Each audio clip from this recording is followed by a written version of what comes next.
হরে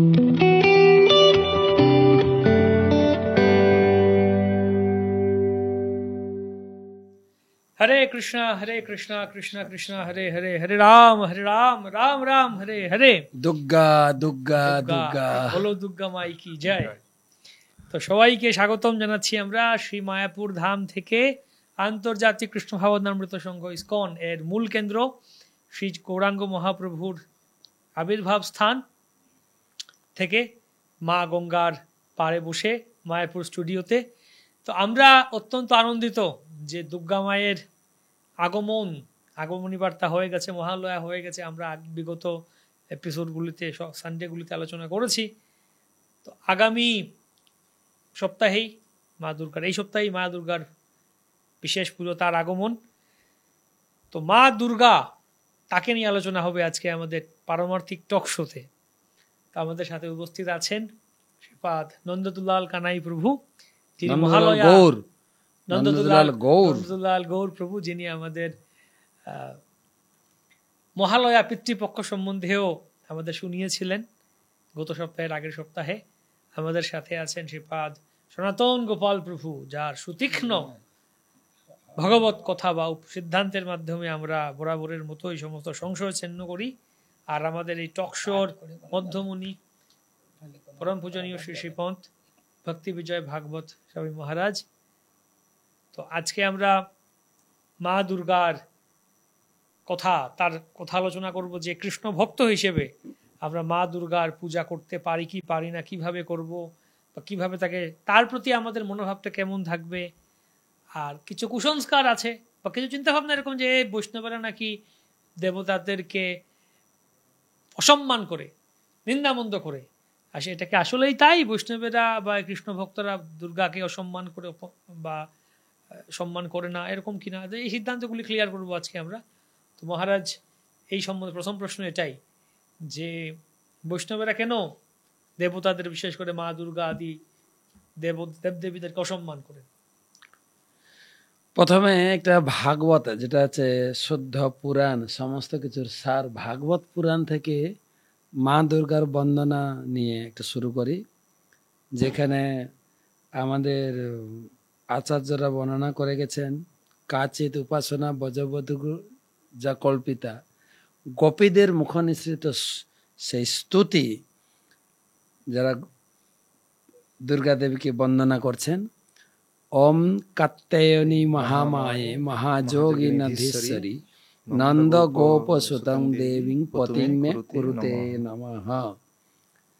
সেই গোপীদের স্তুতি দিয়ে আমরা আজকে এই আলোচনা শুরু করতে চলেছি। আচ্ছা, আমরা তো জানতাম বৈষ্ণবেরা অসম্মান করে, কিন্তু আপনি তো স্তুতি করছেন মা দুর্গার। মা দুর্গার কৃপা না হলে আপনি বৈষ্ণব হতেই পারবেন না। আচ্ছা, হ্যাঁ, তিনি হচ্ছেন বৈষ্ণবী। বৈষ্ণবানাম যথা শম্ভু, বৈষ্ণবদের মধ্যে বৈষ্ণব চূড়ামণি শিব ঠাকুরের স্ত্রী। শুধু তাই নয়, মা দুর্গা হচ্ছেন আদ্যাশক্তি মহামায়া, ভগবানের নিজ শক্তি। সে সম্বন্ধে বিস্তারিত আলোচনা করব। তবে সবকিছু আলোচনা একটু অথেন্টিক বা আমাদের গুরু পরম্পরা ধারায় তারা সমস্ত শাস্ত্র রমন্থন করে যে সিদ্ধান্ত দিয়ে গেছেন, তাকে ভিত্তি করে আলোচনা করতে হবে। গীতা, ভাগবতম, দেবী পুরাণ এবং আমাদের আচার্য কবি ছিল ভক্তিবিনোদ ঠাকুর মহাশয়, তার একটা সিদ্ধান্ত স্থাপন করেছেন। সেগুলি নিয়ে আমরা আলোচনা শুরু করব। মোটামুটি এটি গোপীদের স্তুতি দিয়ে আমরা শুনলাম। তার মানে আমরা একটা জিনিস প্রথমে বুঝতে পারলাম যে এই কথাটা ভুল, মিথ্যা, যে বৈষ্ণবেরা, কৃষ্ণ ভক্তেরা মা দুর্গাকে সম্মান করেন না, স্তুতি করেন না। আমরা দেখলাম যে মহারাজ মা দুর্গার স্তুতি দিয়ে আজকের আলোচনা শুরু করলেন। আরেকটা ব্রহ্মাও স্তুতি করেছেন, সৃষ্টি স্থিতি প্রলয় সাধন শক্তি রেখা ছায়ে বজস্ব ভুবনানি বিভর্তি দুর্গা ইচ্ছানুরূপমপি সচেষ্টতে সা গোবিন্দম আদি পুরুষম তমঃ। ব্রহ্মাও স্তুতি করেছেন বিভর্তি দুর্গা, দুর্গা ডাইরেক্ট। তো বৈদিক শাস্ত্রে দুর্গার মহিমা অনেক বেশি, অনেক। তো আমরা শ্রীপাদ নন্দলাল প্রভুর কাছে যাব। প্রভু, দুর্গা পুজো আসছে, কেমন লাগছে আপনার? খুব সুন্দর লাগছে। সুন্দর লাগছে খুব। দুর্গাপূজার আনন্দ আনন্দ ভাব। হ্যাঁ, দুর্গাপূজার সবার মন একটু প্রসন্ন। প্রসন্ন। কেন এই জগতে সবাই বিভিন্ন সংসার জ্বালা যন্ত্রণা সবসময় একটা অপ্রসন্ন ভাব থাকে, কিন্তু এখন সবাই আবালা বৃদ্ধ বনিতা একটা মায়ের আগমনীতে একটা আনন্দ। ওই ঢাকে বাড়ি পড়লেই না চিত্ত যেন লাফাতে শুরু করে, ঢাকের বাড়িতে। ঢাকের তালে মন নাচে সবার নাকি? তো মা দুর্গা আসলে কে? তার স্বরূপ কি? তার তার পরিচয়টা কি? কি জানবো আমরা? অলরেডি আমাদের সবার প্রিয় পূজ্যপাত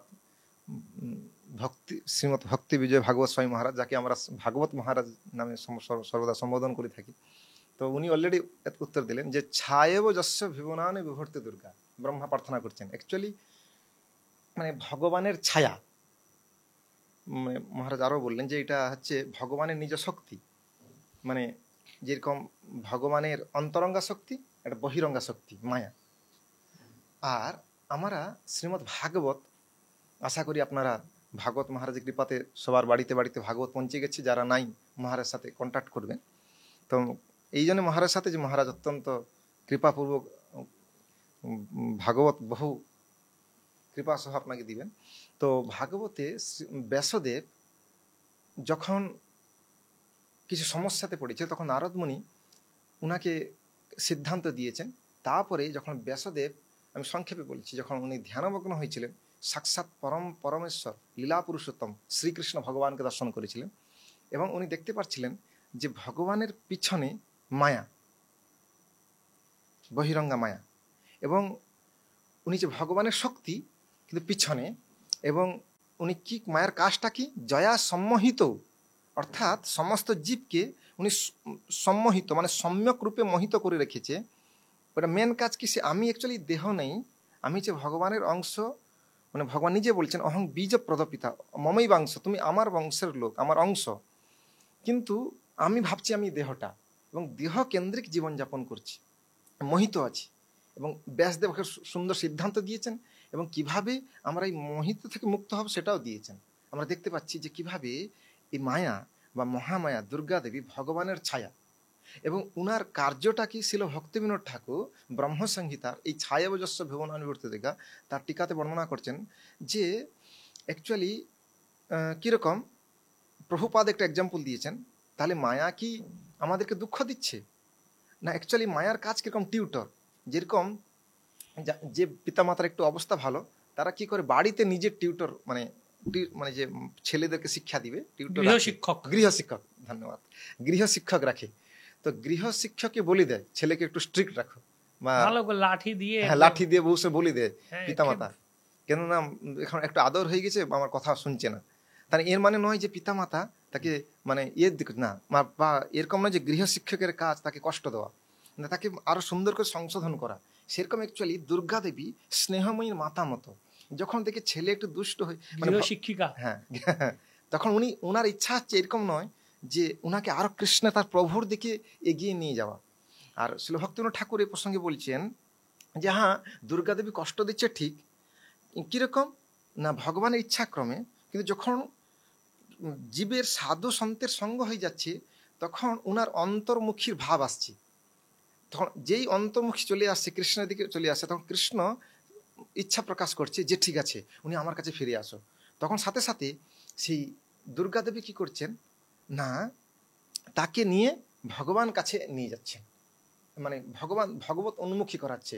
এইটা আমরা জানি, যেরকম এই জগতে আমরা দেবী ধাম বলা হয়, প্রচুর পরিমাণে আমরা দেখতে পাই মায়ের ভক্ত আর শিব ঠাকুরের ভক্ত, মানে পিতামাতার ভক্ত প্রচুর পরিমাণে, কিন্তু আমরা প্রচুর হাজার হাজার প্রমাণ পাই। এবং বর্তমানও আমাকে ভক্তের জীবন শুনতে ভালো লাগে, বহুত ভক্তের জীবনে, আমি যখন এনডিপি বা পিজির সময় বহু সময় ভক্তের সঙ্গে মিশি, বহু সময় ওনার জীবনী শুনি বা বিভিন্ন ভক্তদের সাথে, মানে ওনার অ্যাকচুয়ালি বাবার ভক্ত ছিল, মানে শিব ঠাকুরের ভক্ত ছিল। শিব ঠাকুর তাকে কৃপা করে কি করেছে, মানে কৃষ্ণের ভক্ত করেছে। মায়ের ভক্ত ছিল, মানে মহামায়া দুর্গা দেবী তাকে কৃষ্ণ ভক্ত করেছে। অ্যাকচুয়ালি এটা হচ্ছে কাজ। যেরকম সবসময় সতী স্ত্রী চাইবে তার পতির জয় হোক, যেরকম একটা ছোট উদাহরণ দিচ্ছি ওনার কার্য সম্পর্কে। শ্যামানন্দ প্রভুর জীবনে বহু সুন্দর সুন্দর ঘটনা আছে। আমি একটা ঘটনা বলছি। যখন উনি শ্যামানন্দ প্রভু মানে প্রচারে যাচ্ছিল, তার স্বপার্শ্বদ শ্যামানন্দ প্রভু হচ্ছে সাক্ষাৎ অদ্বৈত ঠাকুরের অবতার, মানে অর্থাৎ মহাবিষ্ণু। উনি যখন যাচ্ছিলেন ধলভূমগড়, তখন ধলভূমগড় ছিল ওড়িশার এলাকা। তখন ধলভূমগড়ে যে রাজা ছিল, এই রাজা কি করতো, যারা অতিথি আসতো ওদের যে মায়ের মন্দির ছিল, এই মায়ের ছিল রঙ্কিনী মাতা। উনি কি করতো, ওই মন্দিরে ঢুকিয়ে দিত, বাইরে থেকে দরজা লাগিয়ে দিত। বলছে মানে মানে অতিথিদেরকে, অতিথি বুঝতে পারতাম যে বাইরে থেকে দরজা লাগানো, আর মধ্যরাত্রে ওই রঙ্কিনী দেবী ওদেরকে খেয়ে ফেলতো। আচ্ছা, হ্যাঁ, এটা পরে ওনার জীবনীতে স্পষ্ট আছে এবং কয়েকজন দেবীর এরকম ঘটনা আছে। পরবর্তীকালে কি হচ্ছে, শ্যামানন্দ প্রভু তো সব জানে, উনি সাক্ষাৎ পরমেশ্বর ভগবান। যেমন মধ্যরাত্রে প্রভু সবাইকে বলে দিয়েছেন যে সবাই কৃষ্ণ নাম স্মরণ করে। তখন যে এই রাজা আমাদেরকে খুব সুন্দর করে বাসস্থান দিয়েছে, তো সবাই কৃষ্ণ নাম স্মরণ করো। কৃষ্ণ নাম স্মরণ করছে, জপ করছে, কৃষ্ণ নাম কীর্তন করছেন, কেউ ভাগবত অধ্যয়ন করছে। তখন মধ্যরাত্রে দেবী এসে কান্না করতে করতে প্রভুর কাছে, শ্যামানন্দ বলছে, প্রভু আপনি আমায় ক্ষমা করবেন, যে এরকম বলছেন না।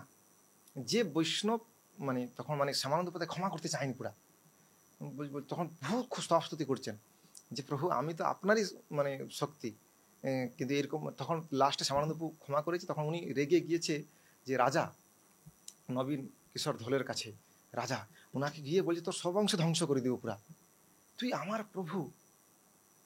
প্রভুকে তুই এখানে মন্দিরে ঢুকিয়ে বাড়ি থেকে লাগিয়ে দিচ্ছি। তখন সব রাজা সব অংশে মানে ক্ষমা চাইছে যে মা ক্ষমা করো, মা তো ছেলের প্রতি দয়াশীল হয়, বলছে তুই কি আমার প্রভুর চরণে শরণ গ্রহণ কর, আমার প্রভু দয়ালু। তখন সবাই গিয়ে প্রভুর কাছে শরণ গ্রহণ করছে। তখন শ্যামানন্দ প্রভু বলছে, দেখো যারা বৈষ্ণব দ্রোহী করে তাদেরকে আমি দেখতে পারি না। শ্যামানন্দ প্রভু ওই রাত না হতে সকাল না হতে হতে সবাই চলে গিয়েছে, প্রায় বেশ কয়েক ক্রোশে গিয়ে একটা সুন্দর আমের বাগান ছিল, ওইখানে গিয়ে বিশ্রাম করেছে। তখন আবার গিয়েছে রাজা এবং সপরিবার, তাকে বলছে প্রভু বৈষ্ণব হচ্ছে দয়াময় বাঞ্ছা কল্পতরু, আপনি যদি কৃপা না করে আমার কি গতি হবে। তখন শ্যামানন্দপুর মন ফিরে গেছে। তখন বলছে ঠিক আছে, যে তুমি আর কোনোদিন এই জীব হত্যা করো না। এবং শ্যামানন্দ প্রভু তাকে দীক্ষা দিয়েছে এবং সে দেবীকে পর্যন্ত তাকে উপদেশ দিয়েছিল। এবং পরবর্তীকালে শ্যামানন্দ প্রভু এখানে মহোৎসব করেছে এবং ওই দেবীকে নিয়ে এসে গোপীবল্লভপুরে যে শ্রীপাঠ স্থাপন করেছিল, এখানে রঙ্কিনী দেবী, ওইখানে ঢুকতে গিয়ে গোপীবল্লভপুরে এখানে দেবী আছে। আমরা দেখতে পাচ্ছি কিভাবে দেবী পর্যন্ত মানে অ্যাকচুয়ালি চায় সবাই কৃষ্ণ ভক্তি হোক, মানে গিয়ে রাজাকে বলছে সবাই গিয়ে কৃষ্ণ ভক্ত হয়ে যাও এবং কৃষ্ণের চরণ শরণ গ্রহণ করো। এরকম প্রচুর ঘটনা আছে। অর্থাৎ আপনার যে প্রশ্ন ছিল, অ্যাকচুয়ালি মায়ের স্বরূপ হচ্ছে, দুর্গা মায়ের স্বরূপ হচ্ছে ভগবানের শক্তি। আর শক্তি মানে বহু সময় কিছু কিছু আছে মায়েরা ভক্তি করে, তারা জানে এই মা শক্তি হচ্ছে সব কিছু না। শক্তিমান এটা একটা জেনারেল জিনিস, ছোট ছেলেও জানে। শক্তিমান হচ্ছে ভগবান শ্রীকৃষ্ণ, তার বহিরঙ্গা শক্তি ইনি। এবং এনার কাজ হচ্ছে জীবকে দণ্ড দেয়, যেমন ত্রিশূল ত্রিতাপ দুঃখ দেয়, জর্জরিত হয়। কিন্তু কেউ যখন ভগবানের চরণে আত্মসমর্পণ করে তখন তাকে এই দণ্ড থেকে মুক্ত করে কৃষ্ণর কাছে নিয়ে যায়। যেরকম আমার একটা অভিজ্ঞতা আছে, আমি যখন প্রচারে ছিলাম, আমি শ্রীপাঠ দর্শন করতে গিয়েছিলাম শ্রী কানু ঠাকুর গ্রন্থ ব্যাগ নিয়েই। সেখানে একটা মানে ওই যে অনর একটা কুকুর পেলেছে, কুকুর আমাকে কামড়াতে এসেছে। তখন আমি কি করবো, ইতি অবসরে মালিক দেখে নিয়েছে, আমি কৃষ্ণ করছিলাম, তো মালিক ডেকেছে কুকুরের নাম করে, চলে কুকুরটার সাথে সাথে লেজ গুটি চলে গেল। বহু সময় আমাদের আচার্যগণ বলে এই মায়ার কাজটা এরকমই, মানে ভগবান শ্রীকৃষ্ণের কুকুরের মতো। কিন্তু যখন মানে কেউ, আমি যখন মালিক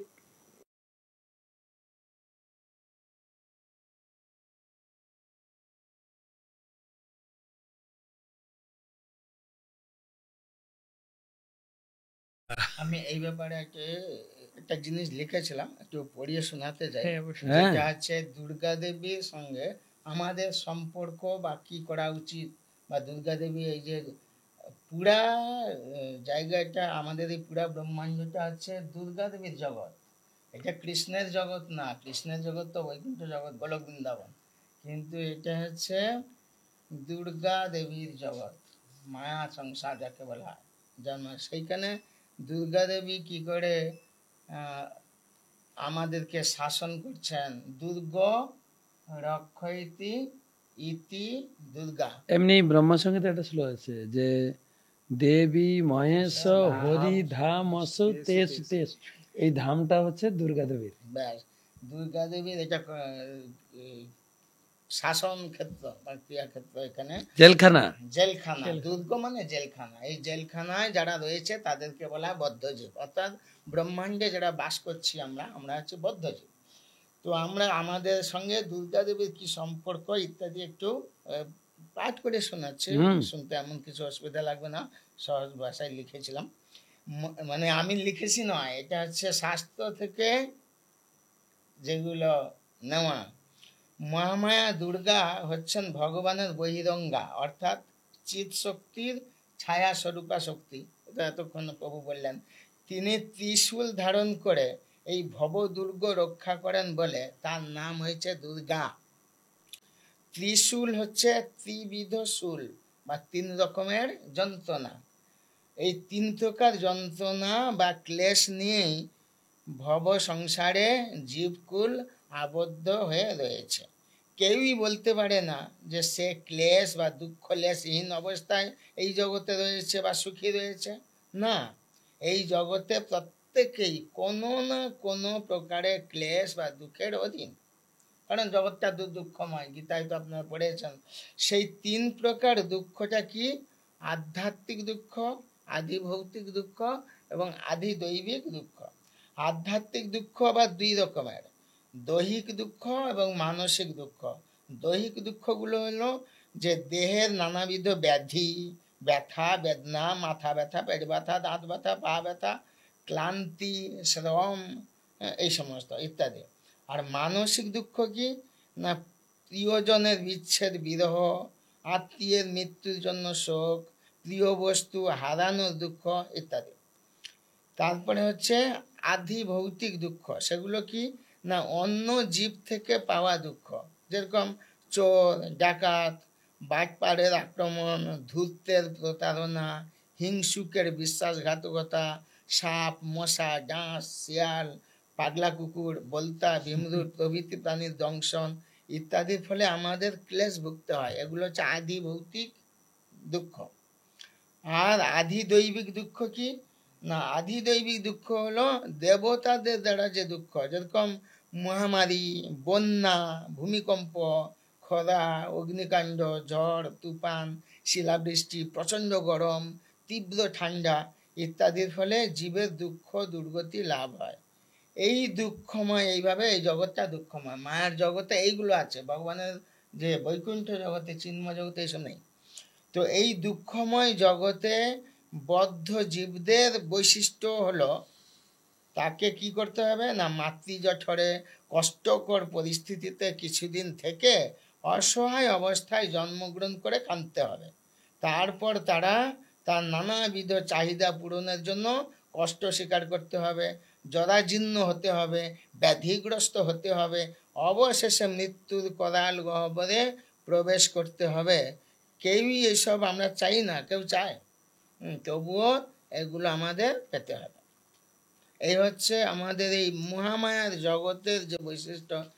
এই প্রসঙ্গে বলছি যে বাধ্য হয়েই তাকে জন্ম মৃত্যু জরা ব্যাধি গ্রহণ করতে হবে। অবশ্য জন্ম থেকে মৃত্যু পর্যন্ত ফাঁকে ফুঁকে এই মহামায়া দেওয়া কতগুলো মন ভুলানো আপাত সুখকর বিষয় ভোগের সুযোগও পাওয়া যেতে পারে, তাই না? সুখ আছে বলে না আমরা অত ভালোই আছি, সুখেই আছি। কিন্তু বাস্তবিক দুঃখময় জগতে ওই রকম কিছু মন ভোলানো ব্যাপার। বাস্তবিক সবাই দুঃখেই জর্জরিত। তারপর জীবকে কিছুদিন একটা স্থূল শরীরে রেখে জোর করে সেই শরীর ছিনিয়ে নেওয়া হবে। নতুন রকম কষ্টকর পরিস্থিতি, নতুন রকম জড় শরীর দেওয়া হবে। এইভাবেই জন্ম মৃত্যুর চক্রে তাকে ঘোরানো এই কাজটা এই মায়াদেবী দুর্গা দেবী করে থাকেন। তবে মায়াদেবী দুর্গার কাজটি অনেকটা গোয়েন্দা পুলিশের মতো। পুলিশ সাধু লোককে দেখলে আটক করতে চায় না, কিন্তু কোনো সন্দেহজনক ব্যক্তিকে ধরে লাঠির ঘা দেয়, গ্রেপ্তার করে। দুর্গা দেবীও দেখেন যে এই জগতের কোনো বিষয় সম্পদ কেউ আত্মসাৎ করার চেষ্টা করছে, তখন তিনি তার অদৃশ্য শক্তি বলে তাকে জন্ম জন্মান্তর ধরে এই জড় জগতে আবদ্ধ করে রাখেন, মানে জেল থেকে মুক্ত করেন না। আর প্রায় ত্রিশূলের খোঁচা দিতে থাকেন। পুলিশ যদি কাউকে লাঠির ঘা লাগায় সেটা পুলিশের দোষ নয়, সেটা পুলিশের কাজ। তেমনি দুর্গা দেবী যেই জড়জগতে আমাদের দুঃখ কষ্ট দিচ্ছেন সেটি তার দোষ নয়, সেটি তার কাজ। পুলিশ যদি কাউকে লাঠি না মারে, কাউকে গ্রেপ্তার না করে, লোককে সাধু না কি সন্দেহজনক এসব না লক্ষ্য করে, তবে সে যথার্থ পুলিশ নয়, সে একজন কর্তব্য জ্ঞানহীন ব্যক্তিরূপে গণ্য হবে। তেমনি এই দুর্গা দেবী যদি এইভাবে জগৎ শাসন না করেন তবে তিনিও কর্তব্যে অবহেলা করছেন বলে বুঝতে হবে। তবে লাঠির ঘা লাগানোটাই পুলিশের মুখ্য উদ্দেশ্য নয়। প্রকৃত পুলিশের আসল উদ্দেশ্য হচ্ছে সমাজে যাতে অশান্তি, উপদ্রব ও অনাসৃষ্টি না ঘটে, সকলে শান্তিপূর্ণভাবে বাস করতে পারে, সেই জন্যই পুলিশি ব্যবস্থা। তেমনি পরমেশ্বর ভগবান শ্রীকৃষ্ণের প্রতি যারা বিমুখ, সেই সমস্ত জীবদেরকে শোধন করে ক্রমশ শ্রীকৃষ্ণের প্রতি ভক্তি উন্মুখী করাই মায়াদেবের প্রকৃত উদ্দেশ্য। বদ্ধ জীবকে, এবার একটা সুন্দর কথা শুনবেন, বদ্ধ জীবকে মায়াদেবী দুই প্রকার কৃপা করে থাকেন। আমি অবশ্য 3 প্রকার কথা লিখেছি, কিন্তু প্রথম 2 প্রকার বুঝুন। 2 প্রকার কৃপা করেন এই বদ্ধ জীবদেরকে মায়াদেবী, দুর্গা দেবী। একটি হলো নিষ্কপট কৃপা, আর একটি হলো সকপট কৃপা।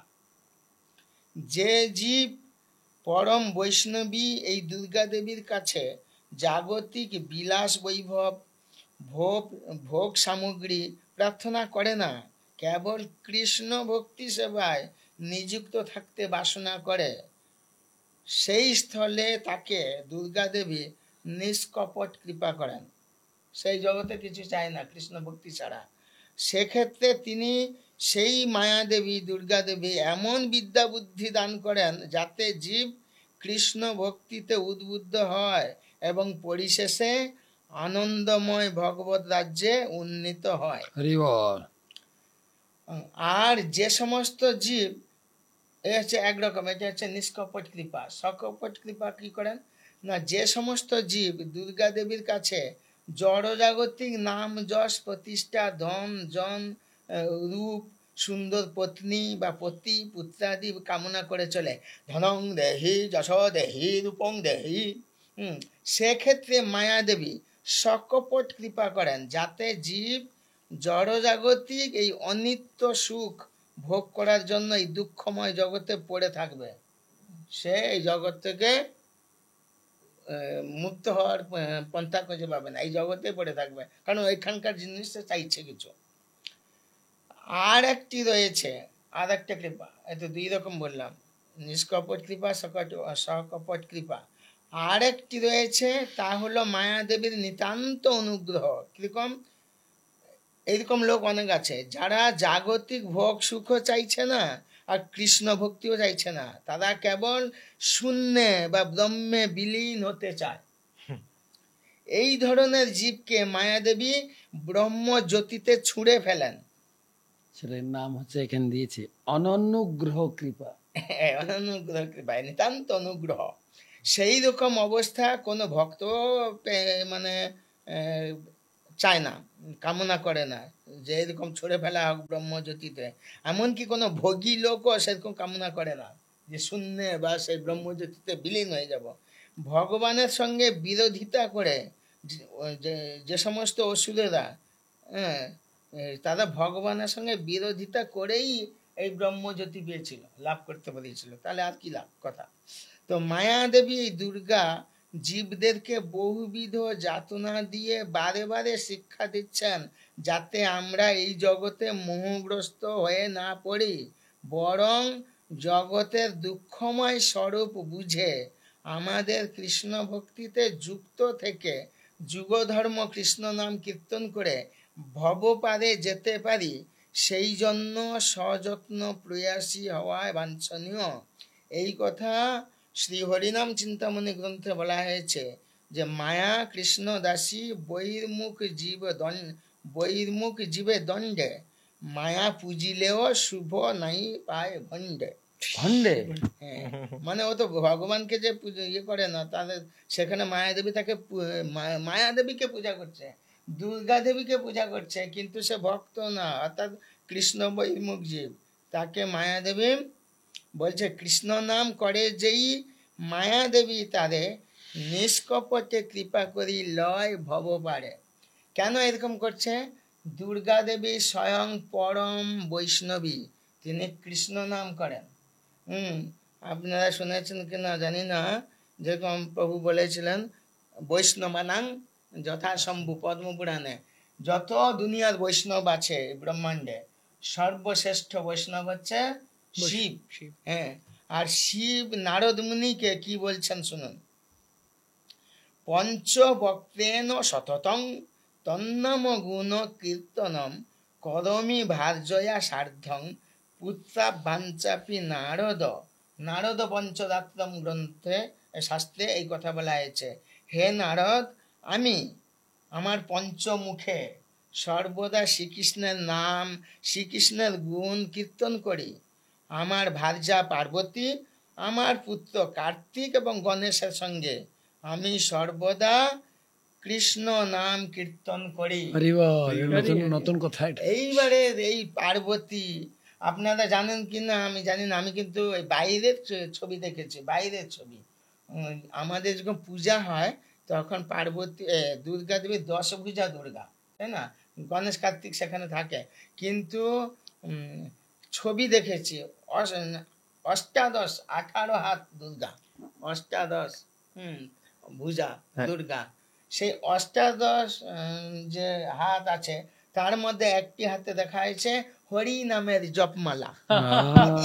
বাহ, যেরকম আমরা আমাদের সরস্বতী পূজা হয়, সরস্বতী পূজাতে আমরা দেখি 2 হাতে বীণা আর 1 হাতে পদ্ম ফুল বা কোনো গ্রন্থ, কিন্তু 4 হাত 2 হাতেই বীণায়, অর্থাৎ অন্য গ্রন্থ তো পাশেই থাকে, ধরে না, কিন্তু 4 হাতে যে দুর্গার ছবি যদি দেখেন তাহলে দেখবেন 1 হাতে হরি নামের জপমালা আর 1 হাতে শাস্ত্র গ্রন্থ, বেদ গ্রন্থ। এবং শুধু তাই নয়, এই যে আজকাল আরো কিছু, আরো অনেক কিছু দিচ্ছে দুর্গা মা, দুর্গার হাতে। দেবতাদের যে মানে কে বলে সেনাপতি, যুদ্ধের সেনাপতি কার্তিক, উনি প্রতিদিন যুদ্ধ করতে যাবেন, যেখানে যাবেন প্রতিদিন নিত্য নিয়মিত কৃষ্ণ নাম জপ করবেন। আর এই গণেশ কৃষ্ণ নাম জপ করে। এইটাই এই যে প্রাচীন যে শাস্ত্র, কি নাম, নারদ পঞ্চরাত্রম, এই গ্রন্থে শিব বলছেন আমি পঞ্চমুখে, আমার ভার্যা পার্বতী সে এবং আমার পুত্র কার্তিক গণেশ, আমরা সর্বদা কৃষ্ণ নাম কীর্তন করি। আমাদের একটা গান আছে, ব্রহ্মা জপে চতুর্মুখে কৃষ্ণ হরে হরে মহাদেবা পঞ্চমুখে রাম রাম হরে হরে। তো এইভাবে শুধু তাই নয়, আমাদের এখনো এই পরম বৈষ্ণব আমাদের মায়াপুরে শুধু না, যত রকমের কৃষ্ণ মন্দির আছে না এই সারা জগতে, হ্যাঁ, সব জায়গায় এই শিব আছেন। আর শিব থাকলে আপনি জানেন পার্বতীও সেখানে আছেন, এবং পার্বতী তো থাকবেনই, এবং পার্বতীর অনেক কাহিনীও আছে যেগুলো আমি এখন যে সময় থেকে বলতেও পারি, ঘটনা, ঐতিহাসিক ঘটনা, যে কৃষ্ণ প্রসাদ ছাড়া তিনি থাকতে পারেন না। আর আমরা যে এই জগতে মায়াবদ্ধ জীব হয়ে কৃষ্ণ প্রসাদ পাচ্ছি, এটা মায়াদেবীর বিশেষ করুণা আমাদের প্রতি।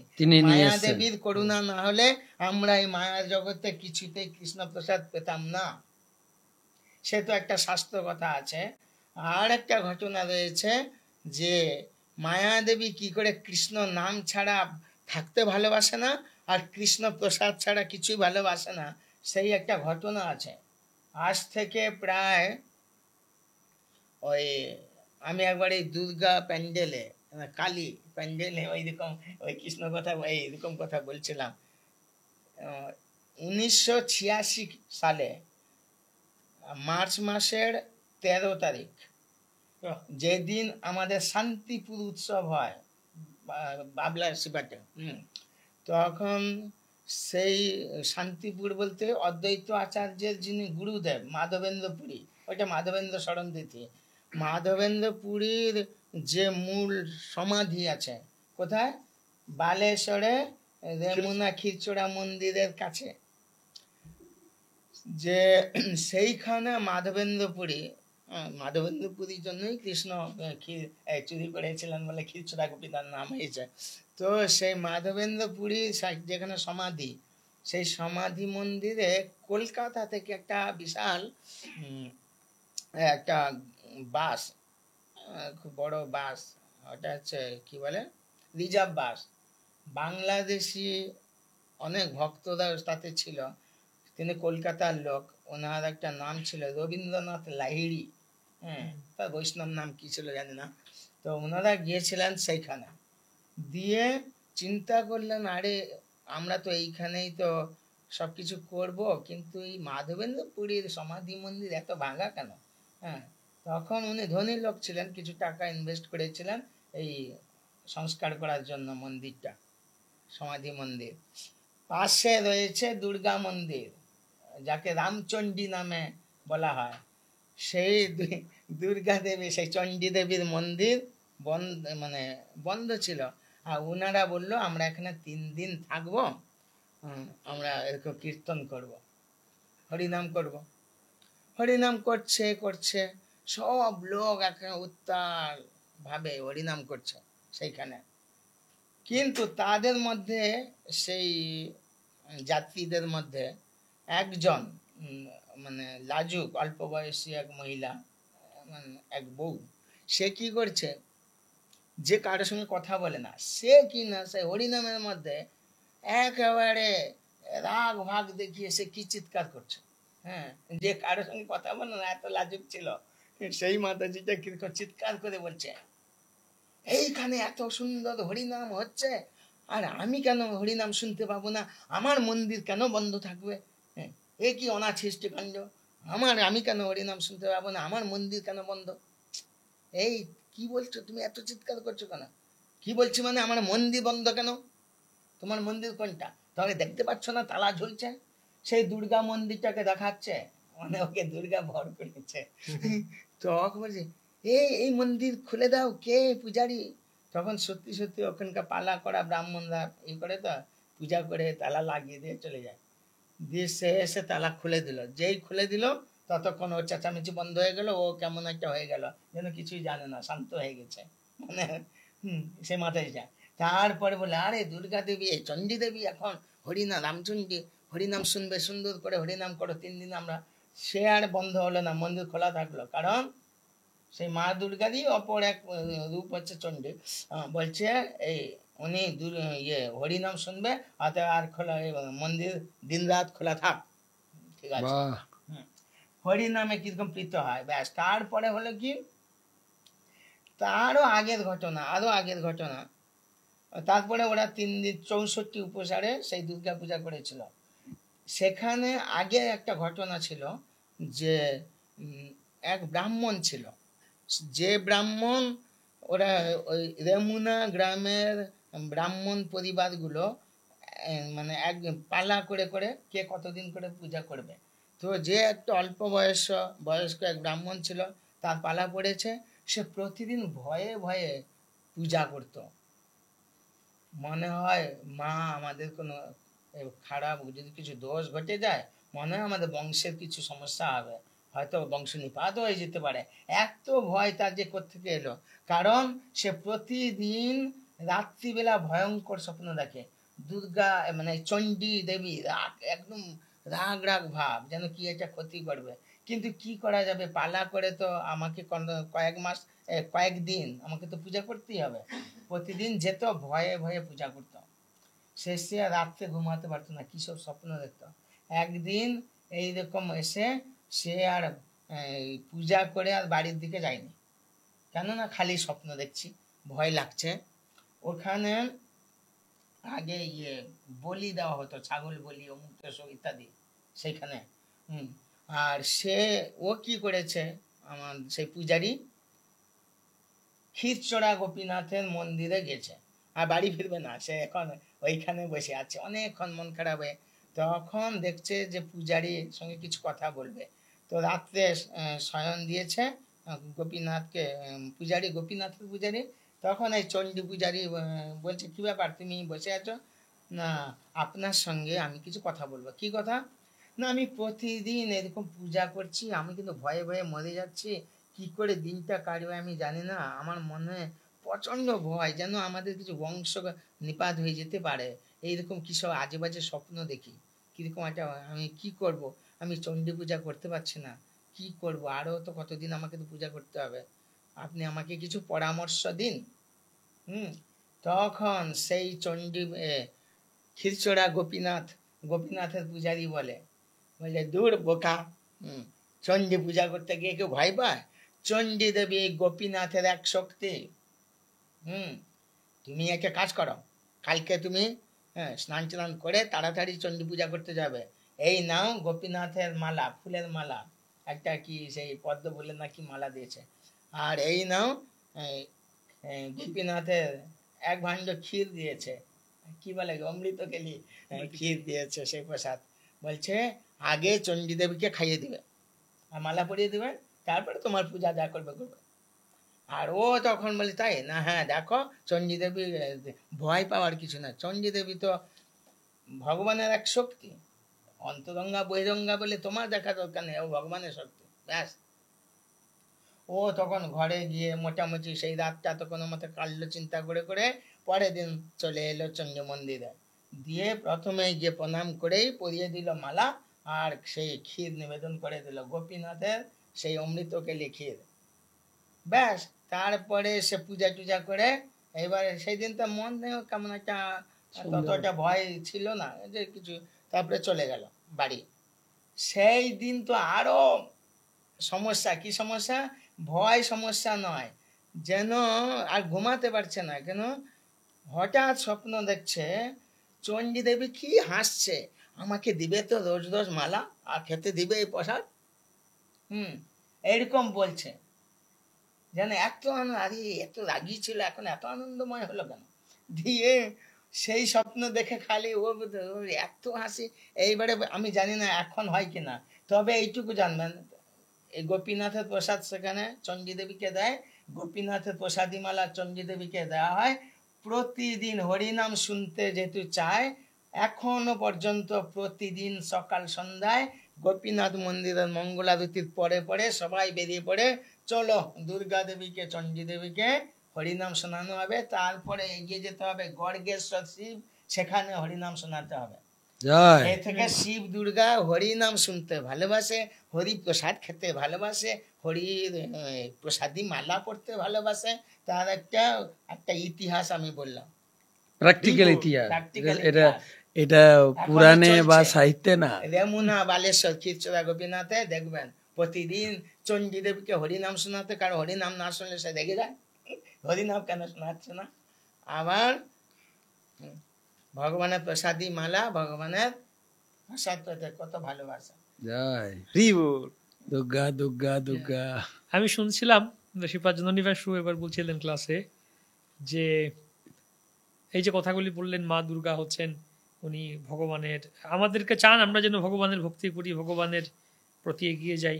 তো বোঝায় যে ত্রিশূলের কথা বললেন, ত্রিশূল দিয়ে করছেন কি, আসলে ত্রিশূলের তিনটা মাথা আছে না, ত্রিশূল, হ্যাঁ তিনটে শুল দিয়ে আমাদের পেছনে লাগিয়েছেন, পিঠে লাগছে। আমাদের সামনে হচ্ছেন কৃষ্ণ, পিছনে হচ্ছেন মা দুর্গা, আর পিঠে উনি ত্রিশূল লাগিয়ে ধাক্কা দিচ্ছেন, কৃষ্ণের দিকে যাও, কৃষ্ণের কাছে যাও, সামনে কৃষ্ণের কাছে যাও তুমি। কিন্তু আমরা বলছি না যাবো না, বলে পিছনে, না যাবো না, বলে পিছনে যাচ্ছি, পিছনে যাচ্ছি। তো তাহলে হচ্ছে কি, মানে উনি ত্রিশূল দিয়ে সামনে ধাক্কা দিচ্ছেন, আমরা পিছনে ধাক্কা, তাহলে হচ্ছে কি ত্রিশূলটা আরো ঢুকছে গিয়ে, বিচ্ছে আরো বেশি। এই জন্যই হচ্ছে সমস্যা, মানে উনি ত্রিশূল কেন, দুঃখ কেন দিচ্ছেন, যে আমরা যেন আরো কৃষ্ণ ভাবনাময় হই, কৃষ্ণ ভক্ত হই, ভগবানের দিকে হরিনাম করি। কিন্তু আমরা বলছি না, আরো বেশি আমরা ভগবানকে ভুলে থাকবো, আরো পিছনে মায়ার দিকে যাব, আরো ঢুকছে গিয়ে। ত্রিশূলের এই হচ্ছে মাহাত্ম্য। তো আমরা এটা শুনলাম আজকের, যে মা দুর্গা কিভাবে তিনি আমাদের ভালো চান। এবার কথা হচ্ছে কি, আমরা কি চাইবো মা দুর্গার কাছে দুর্গা পূজার সময়, আমাদের করণীয় কি আর কি প্রার্থনা করা উচিত মহারাজ? যাই হোক, অনেক সুন্দর কাহিনী শুনছি। মা দুর্গার তো অনেক লীলা। আমি নন্দলাল প্রভুকে বলবো আমাদের ওই যে ভাগবতমে ভরত মহারাজের কাহিনীটা একটু বলবেন। তো তার আগে এই যে আমরা যারা, আমি যে সবার থেকে আমি আমাদের কৃষ্ণ ভক্তদের একটা বলতে চাই, এই যে ভগবান কৃষ্ণ এলেন না, কৃষ্ণের সঙ্গে দুর্গাকে আগে এনেছেন ভগবান। দুর্গা না এলে কৃষ্ণ আসতেন না। আপনারা জানেন দেবকী যখন 6টা সন্তান কংস বধ করলেন, সপ্তম গর্ভ বলরাম, তখন কৃষ্ণ বলছেন ভাগবতমে শুরু দশম স্কন্ধে, একদম দশম স্কন্ধে, গচ্ছ দেবী বদং ভদ্রে গোপ গোপাভি অলমৃতম। হে দেবী, তুমি বৃন্দাবনে যাও, আমার মা গর্ভবতী, তার গর্ভটা নিয়ে তুমি রোহিণীর গর্ভে দাও। শ্লোকগুলো আমি পড়ছি না। তো তারপরে আমার মায়ের গর্ভে আমি অংশ ভাগে আবির্ভূত হবো। আর তোমার আর একটা কাজ আছে, তুমি নন্দ মহারাজের পত্নী যশোদার গর্ভে আবির্ভূত হবে। তা আমার জন্মের সময় তোমার জন্ম হবে, আমার বাবা এক্সচেঞ্জ করবে, আমাকে নিয়ে তোমার মার কাছে রাখবে, তোমাকে নিয়ে আমার মার কাছে। তো এখান থেকে একটা কথা প্রতীত হয় যে প্রায় সমান শক্তি, ভগবানের বোন। ভগবান কৃষ্ণলীলায়ও দেবীকে কার্যকে লাগিয়ে এই জগতে তাকে স্থান দিয়েছেন। সেই জন্য বলছেন যদি এই কাজটা করে দাও, অর্চয়ন্তী মনুষ্যান্তম সর্বকাম বরেশ্বরম, তুমি যদি এই কাজটা করে দাও, আমি তোমাকে আশীর্বাদ দিচ্ছি, এই জগতের লোকেরা তোমাকে ধুমধাম সহকারে পূজা করবে। ধূপ উপহার বলিভি সর্বকাম বরপ্রদা, ধূপ দীপ বলি উপহার দিয়ে পূজা করবে, আর তুমি সবার মনোবাসনা পূর্ণ করবে। এই আশীর্বাদটা ভগবান কৃষ্ণ দিয়েছে। তোমার কি কি নাম হবে? নাম ধ্যানি কুর্বন্তী স্তারানি চ নরাভূমি, দুর্গেতি ভদ্রকালিতি বিজয়া বৈষ্ণবীতি চ কুমুদা চণ্ডিকা, চণ্ডিকার কথা বললেন, কৃষ্ণা মাধবী কর্ণকীর্তি, কর্ণকীর্তি মানে কন্যাকুমারী, মায়া নারায়ণী ঈশানী শারদাম্বিকাতি চ। এত এত নামে তিনি প্রসিদ্ধ হবে। আর তাই হলো। তারপরে কংস সে অষ্টম গর্ভের সন্তানকে তুলে নিলে আছাড় দেবেন। মা তো ফসকে গেলেন উপরে, আরে কিং মায়া হতায়া মন্দ জাতু হলো তো অন্তকিত, হে তুমি আমাকে কি মারবে? তুমি জানো আমি কে? তোমাকে মারিবে যে গোকুলে বাড়িছে সে। এই সূচনা দিয়ে দেবীর পাঠ শেষ, কৃষ্ণ লীলায় পাঠ শেষ, তিনি চলে গেলেন। তো এই দেবী ধামের স্বরূপ, যেটা প্রভু সনাতন প্রভু বলেন, এই জগতের মালিক দেবী ধাম, দুর্গের অধিষ্ঠাত্রী, তাই দুর্গা দেবী। তিনি জীবের দুর্গতি নাশিনী, তাই তার নাম দুর্গতি নাশিনী। দুষ্ট সংহারকারিণী স্বরূপ শ্রেষ্ঠ নাম। বীর প্রতাপ বলিয়ে তিনি সিংহবাহিনী, মহিষাসুর মর্দিনী, কাল সভা বিশিষ্ট সর্প সবিনী, সভা সিদ্ধিদয়ের জনক, সন্তানদয়ের জননী, জড় ঐশ্বর্য জড় বিদ্যা সন্ধানীর বা লক্ষ্মী সরস্বতীর মধ্যবর্তিনী। তো আপনার প্রশ্ন ছিল কি প্রার্থনা করব। আমি প্রথমে বলেছি, কিন্তু আমি প্রথমে মন্ত্র দিয়ে বলেছি মায়ের কাছে এই মন্ত্রটি উচ্চারণ করুন। আমরা সংস্কৃত বুঝি না বুঝে আমি বুঝিয়ে দিচ্ছি, আর আপনাকে নতুন করে কিছু বলতে হবে না। কাত্যায়নী মহামায়ে, হে মহামায়া কাত্যায়নী। দুর্গা দেবীর আরেকটা নাম কাত্যায়নী। কাত্যায়নী ঋষির কন্যা রূপে এসেছিলেন কাত্যায়নী। মহাযোগিন্য অধীশ্বরী, ভগবান যোগেশ্বরী নন্দ গোপ সুতং দেবী। তো তুমি যোগেশ্বরী, মহাযোগী, মহামায়া, তুমি সবকিছু পারো, কিন্তু তো আমার জন্য একটা কাজ করে দাও। কি কাজ? নন্দ গোপম সুতম দেবী পতিং মে করুন। ওই যে নন্দ মহারাজের পুত্র কৃষ্ণ, তাকে যেন আমরা পতি রূপে লাভ করতে পারি, তার সেবা লাভ করতে পারি, এইটুকু প্রার্থনা করুন। কৃষ্ণ ভক্তি প্রার্থনা করলেই হবে। বাহ। আমরা দেখছিলাম যে যেমন সতী স্ত্রী যারা আছেন তারা কপালে সিঁথিতে সিঁদুর লাগান, তো শুনলাম দুর্গাদেবী নাকি মায়াপুরে এসে মহাপ্রভুর চরণ ধুলি মাথায় লাগিয়েছেন, তার কি কাহিনী আছে? শিব ঠাকুর তো তার কোনো টাকা পয়সা নেই, হুম, একদম বৈষ্ণব বানায় তো সব সর্বত্যাগী বৈষ্ণব, ভগবানের সেবায় উৎসর্গ। সে আর স্ত্রীকে কি করে খুকুমনি সিঁদুর কিনে দেবে? তাই মা নিজের চেষ্টা করে ওখান থেকে এসে এই নবদ্বীপ ধামে তপস্যা করলেন, আর তার তপস্যায় সন্তুষ্ট হয়ে আমি শ্লোক পড়ে শোনাচ্ছি। গৌরচন্দ্র তবে প্রসন্ন হইয়া বলিব পার্বতী শুনো কথা মনে দিয়ে, আমি এই জগতে আবির্ভূত হব এবং নবদ্বীপ লীলা প্রকাশ করব। আর পার্বতী দেবী লুটিয়ে পড়ে গৌরাঙ্গ মহাপ্রভুর চরণে প্রণাম করে তার চরণের ধুলি সিথিতে লাগিয়েছিল। এই মায়েরা যে সিঁদুর পরে এটাকে বলে সীমন্ত, বা সংস্কৃতে বলে সিথি।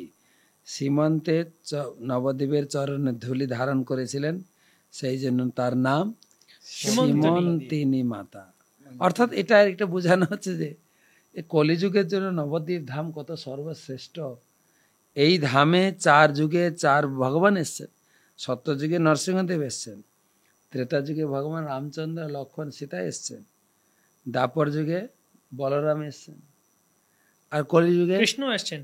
কলিযুগে শুধু কৃষ্ণ না, কলিযুগে ব্রহ্মা এসেছেন, ইন্দ্র এসেছেন, শিব ঠাকুর এসেছেন, সবাই সবাই সমস্ত দেব দেবী এসেছেন। দাপর যুগে কৃষ্ণও তো এসেছিলেন হ্যাঁ সমুদ্র করে। হ্যাঁ, তো সেই জন্য এই ধামের ধুলি এত পবিত্র। এই ধুলিকে সম্মান দেওয়ার জন্য পার্বতী দেবী মাথায় তিনি এই গুপ্ত বৃন্দাবন নবদ্বীপের ধুলি ধারণ করেন। বাহ। তো আমাদের সময় শেষের দিকে প্রভুর কাছ থেকে একটু তাহলে ওই ওই সীমন্তনী দেবী কোথায় দর্শন পাওয়া যাবে, কোথায় দেখবে সবাই এসে? সীমন্তিনী মাতা আমাদের মায়াপুরে এখনো পূজিত। যেই জায়গায় এই ঘটনা ঘটেছিল, পার্বতী দেবী তপস্যা করেছিলেন এবং গৌরাঙ্গ মহাপ্রভু তখন আবির্ভূত হননি, এটা সত্যযুগের ঘটনা। একদিন শিব ঠাকুর কৈলাসে গৌরাঙ্গ গৌরাঙ্গ গৌরাঙ্গ বলে কীর্তন করছেন, তার কাছ থেকে গৌরাঙ্গ মহাপ্রভুর কাহিনী শুনে সত্যযুগে এসেছিলেন। এখন তো আমরা কলিযুগের কথা বলছি। তখন সেই জায়গায় বসে তপস্যা করেছিলেন, তখন গৌরাঙ্গ মহাপ্রভু দর্শন দিয়েছিলেন। আর সেই জায়গাটা হচ্ছে আমাদের সোনডাঙ্গা। হ্যাঁ, ওই জায়গা থেকে এখন আমাদের সেই সীমন্তিনী মাতা দেবীর বিগ্রহ পূজা হচ্ছে আমাদের রাজাপুর জগন্নাথ মন্দিরে। যেই রূপে তিনি গৌরাঙ্গ মহাপ্রভুর সামনে দর্শন, সেই রূপে গৌরাঙ্গ মহাপ্রভু তার সামনে দাঁড়িয়ে আছেন, আর পার্বতী তাকে স্তুতি করছেন। রাজাপুর জগন্নাথ মন্দির, রাজাপুরে ইস্কন জগন্নাথ মন্দিরে আপনারা আসবেন। মায়াপুরে যখন আসবেন, অনেকে মায়াপুরে রাজাপুর চেনেন না, অনেকে মায়াপুরে এসে মায়াপুর ইস্কন মন্দির বা এগুলো দেখে ঘুরে চলে যান। রাজাপুর জগন্নাথ মন্দির চেনেন না, মায়াপুরে যখন আসবেন, মায়াপুর থেকে 5 কিলোমিটার রাজাপুর টোটো গাড়িতে বসবেন, আপনাকে পৌঁছে দেবে। সেখানে ইস্কনের জগন্নাথ মন্দির আছেন, আর জগন্নাথের পেছনে আছেন সীমন্তনী দেবী। বাহ। তো আমরা মা দুর্গার কথা শুনলাম এবং কিভাবে একটা বাকি আছে প্রভুর কাছ থেকে ভরত মহারাজের কথা শোনাবেন। হরে কৃষ্ণ। তো জড় ভরত। তো আমরা এটা গুরুত্বপূর্ণ সিদ্ধান্ত কি, যদি আরাধ্য বস্তুকে আমি না জানি, তাহলে কিন্তু আমার আরাধনাটা সম্পূর্ণ হচ্ছে না। তাই আমার এই যে দুর্গাপূজা হচ্ছে, তাহলে যারা দুর্গাপূজা করছে, তাহলে ওর আরাধ্য বস্তু দুর্গা, কিন্তু ব্যাপারটা কি তত্ত্বটা জানছে না, এই জন্য ওর আরাধনা কিন্তু সম্পূর্ণ হচ্ছে না। ওই জন্য দয়া করে আপনারা যারা দুর্গা মায়ের সেবা করছেন, এটা ভালো, কিন্তু আপনার আরাধ্য বস্তুটা ভালো করে জানবেন। মূলত কি করে ভালো করে জানতে পারবেন? 2টো শাস্ত্র আপনারা দয়া করে নেবেন। সেটা হচ্ছে, মানে আমি এই জন্যই আপনাদের আরাধনাটা সম্পূর্ণ করার জন্য তাই বলছি যে আপনারা দয়া করে শ্রীমদ্ ভাগবত চৈতন্য চরিতামৃত, কেন এই ভাগবত আসছি চৈতন্যতা কেন বলছি, যে আপনারা যে মায়ের পূজা করছেন, আপনি জানেন সে মা কি? সে মা হচ্ছে যে দীক্ষিত গৌড়ীয় বৈষ্ণব। দীক্ষিত দীক্ষা গ্রহণ করেছে। ওনার দীক্ষাগুরু কে জানেন? কি ব্যাপার, সব ডিটেলস আমি চৈতন্য চরিতামৃতে পাবেন। ওনার দীক্ষাগুরু হচ্ছে হরিদাস ঠাকুর। মানে কিভাবে উনি কৃষ্ণ নাম করে, ওনার প্রভু বললেন ওনার হাতে মালা আছে, সত্যিই উনি দীক্ষা নাম করে মানে দীক্ষা করছে, ডিটেলস জিনিস আপনি জানতে পারবেন। মা কেন, ওই জন্য আপনার প্যান্ডেলে আপনি কি বললে মা খুশি হবে, হরিনাম করলে খুশি হবে, ডিটেলস আপনি আরাধ্যা তত্ত্ব পাবেন। এর বাদে শ্রীমদ্ ভাগবতে প্রচুর তথ্য পাবেন, যেরকম শ্রীমদ্ ভাগবত মহারাজ আপনাকে পড়ে শোনালেন। এর বাদে বহু বহু তত্ত্ব মায়ের সম্পূর্ণ স্বরূপ ওনার ডিটেলস বর্ণনা করা আছে। যেরকম একটি তত্ত্ব আমাকে যেটা বলা হলো যে আপনার জড় ভরত, আপনি দেখুন এটাও ভাগবতের সিদ্ধান্ত। এটাও ভাগবতের সিদ্ধান্ত একটা, মানে যে কিভাবে মা অ্যাকচুয়ালি দেখুন, মনে করুন মানে একবার কি হয়েছে, একটা ছেলে আর একটা মেয়ে লুকিয়ে লুকিয়ে মিশতো। তারপরে কিছুদিন পরে মেয়েটা বলছে আমি তোমাকে বিবাহ করব। তখন ছেলেটা বলতে তুমি জানো আমার যে ভাইটা হচ্ছে কি আবনর্মাল, আমার মা হচ্ছে যে কি সে বিশাল রোগী, আমার বাবা হচ্ছে যে কি সে শয্যাশায়ী, এত সবকে তোমাকে সহ্য করতে হবে, মেনটেন করতে হবে, সেবা করতে হবে। বল ঠিক আছে, অসুবিধা নেই, যেহেতু আমি তোমাকে ভালোবাসি। সেইরকম মানে মার প্রতি হচ্ছে ভগবান শ্রীকৃষ্ণ, তাই উনি তার সমস্ত প্রকার ভক্তকে ভালোবাসে। আর যারা ভগবান শ্রীকৃষ্ণের উন্নত ভক্ত, শুদ্ধ ভক্ত, তাকে কতটা ভালোবাসে এইটা হচ্ছে প্রমাণ জড়ভরতের ঘটনা। মানে জড়ভরত এত উন্নত ছিল যে উনাকে ডাকাতরা ধরে নিয়ে গেছিল মায়ের কাছে বলি দেওয়ার জন্য। সম্পূর্ণ ডিটেলস আপনি পাবেন শ্রীমদ্ ভাগবতে, সুন্দর করে বর্ণনা করা আছে। এবং সুখের সংবাদ কি, এ যুগের শ্রেষ্ঠ সন্ত, শুদ্ধ কৃষ্ণ ভক্ত, প্রেমী ভক্ত, মহাপ্রভুর মানে সেনাপতি ভক্ত মানে শিল প্রভুপাদ তার তাৎপর্য দিয়েছে। এত অমৃতময় তাৎপর্য, আপনি পড়লে আপনার হৃদয় সম্পূর্ণ পরিবর্তন হয়ে যাবে, আমি এটা মানে সত্যি করে বলতে পারি। তো দেখুন মানে এই মানে যে ভক্তকে ভগবান ভালোবাসে তাকে মা কতটা ভালোবাসে। যেরকম মনে করুন বাসুদেব ঠাকুরকে মহাপ্রভু কি বলছেন, সত্য কই শুনো বৈষ্ণব মণ্ডল, এ দেহ বাসুদেব দত্তর কেবল, দত্ত আমি যথা বিচার তথাই বিচাই। আমি সত্যি কথা বলতে, এ দেহ হচ্ছে আমার বাসুদেব ঠাকুরের, বাসুদেব ঠাকুর যেখানে বিক্রি করবে সেখানে বিক্রি হয়ে যাবো। এইরকম ভক্তকে মা কিভাবে ভালোবাসে। অর্থাৎ মানে আপনি যদি ভগবানের ভক্ত হয়ে যান তাহলে মা আপনাকে অ্যাকচুয়ালি কৃপা করবেন, যেটা অকপট কৃপা। তো সেই ঘটনাটা কীরকম, মানে জড়ভরত ধরে নিয়ে গেছে, আর এখানে উনাকে মানে উনি পুরো নির্বিকার, কৃষ্ণ সম্পূর্ণ শরণাগত, কৃষ্ণ নাম স্মরণ করছে, পুরো নির্বিকার। আর উনাকে খাওয়ালো, উনি খেয়ে গেল। তারপর উনাকে হলুদ জলে স্নান করিয়ে দিল, তার বলির কাপড় পরিয়ে দিল। তারপরে ডাইরেক্ট মায়ের সামনে উনি কাটতে যাচ্ছে, কিন্তু ভগবান মানে জড়ভরত সম্পূর্ণ কৃষ্ণ স্মরণে মগ্ন, কৃষ্ণকে স্মরণ করছে, কৃষ্ণের উনি শুদ্ধ ভক্ত। সাথে সাথে মা এই তার প্রভুর ভক্ত মানে কৃষ্ণের ভক্তকে উনি এত ভালোবাসে, উনি কিন্তু সহ্য করতে পারেন। পুরা উনার বিগ্রহ ফেটে গেছে, পুরা বিদীর্ণ হয়ে গেছে। বিদীর্ণ হয়ে ওখান থেকে মা বেরিয়ে এসেছে। মা বেরিয়ে এসে কি করেছে, ওই যে মানে যে মানে ছুরিটা দিয়ে ওনাকে কাটতে যাচ্ছিল, ওই ছুরিটা দিয়ে সব ডাকাতকে কেটে দিয়েছে। তাহলে চিন্তা করুন, এইটা হচ্ছে গুরুত্বপূর্ণ, এই জিনিসটা জানতে হবে। আমি কেন বলছি, মানে আপনারা যদি গীতা ভাগবত মানে আমি চৈতন্য চরিতামৃত ভাগবত এই জন্য বলছি, আপনার মানে যারা বহু সময় যারা দুর্গা পূজা করছে ওদের দুঃখে হৃদয় খুব ব্যথিত হয়ে যায়। কেন ব্যথিত হয়ে যায়, ওরা করছে কেন করছে জানি না কেন। দেখুন এই জগতে আপনি দেখবেন যা মানে এই ভারতীয় সামাজিক ব্যবস্থাতে এমনকি মানে বাবা মাকে সন্তানরা খুব শ্রদ্ধা করে, এমনকি একজন অতি উৎশৃঙ্খল মানে বেহা ছেলে, মানে উৎশৃঙ্খল ছেলে তার মার সামনে অশালীনতা মানে শালীনতা বজায় রাখে, মদ খায় না, গাঁজা খায় না, বিড়ি সিগারেট টানে না। কিন্তু মানে মা বলি বলছি, কিন্তু বহু সময় দেখা যায় উচ্ছৃঙ্খলভাবে জীবনযাপন করছে মায়ের সামনে, মানে গাঁজা খাচ্ছে, মদ খাচ্ছে, উচ্ছৃঙ্খলভাবে নৃত্য করছে, অত্যন্ত অসভ্য আচরণ করছে। যেইটা আপনি মাকে আরাধনা করছেন নাকি মাকে আপনি নিন্দা করছেন, মানে নাকি মানে যারা বিধর্মীদের আপনি কিছু তথ্য দিচ্ছেন আপনাকে সমালোচনা করবে। এটা তো অত্যন্ত পরিতাপের বিষয়, লজ্জিত বিষয়, ঘৃণিত বিষয়। এটা দেখে হৃদয় ব্যথিত হয়ে যায় না, মার পূজা করছে নাকি মাকে অসম্মান করছে। এই জন্য বারবার বলছি, দয়া করে আপনার আরাধনাটা তখনই সম্পূর্ণ হবে আপনি আরাধ্য বস্তুকে আপনি ভালো করে জানুন। দয়া করে আপনি ভাগবত চৈতন্য চরিত্রে পড়ুন আপনার নিজের মঙ্গলের জন্য, না হলে তো আপনি তো ভূতের মতো আচরণ করছেন, পরবর্তীকালে আপনি ভূত হয়ে যেতে হবে। এই জন্য দয়া করে আপনার গীতা ভাগবত চৈতন্য চরিতার মতো পড়ুন। মানে আপনি মা বলে সম্মান করছেন, জগৎ জননী মা দুর্গা মানে শ্রেষ্ঠ বৈষ্ণবী, তাকে দয়া করে আপনি সেইভাবে আলোচনা করুন।